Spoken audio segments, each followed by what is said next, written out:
የኔ ጀግና እናቴ ናት። የእውነት ስለወለደችኝ ስለተንከባከበችኝ የማያልቅ ፍቅርን ስላሸከመችኝ ሳይሆን ከልቧ ጀግናና ጠንካራ ሴት ስለሆነች ነው። ታግሎ ማሸነፍን ከሷ ተምሬያለሁ። ምናልባት በሌላ ዓለም በሌላ ማንነት ውስጥ ባገኛት እንኳን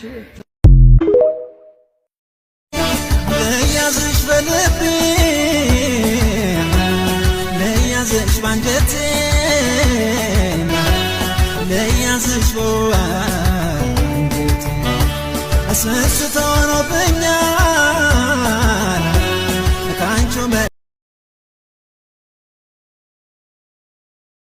የአባይ ጥቁር እንጨት ባህር ያሰመጠው መቼ ወድሽ ነበር መለየቴም ባውቀው የመንገድ ዳር እህል አይሆንም ያላጥር ሰውነት ያለቀ ትዝ ባልሽ ቁጥር የሰማይ ስባሪ ከማን ቤት ይገኛል የኛ መገናኛ ምናብ ይመስለኛል ሮዛ አበባ ላይ ሮዛ ይቻለው አንቺን የሚተካ ፈልጌ አጥቻለሁ ማሽላ ዘርቼ ጥንቅሽ አልዘራሁም አንቺን የሚያስረሳ ሰው አላገኘሁም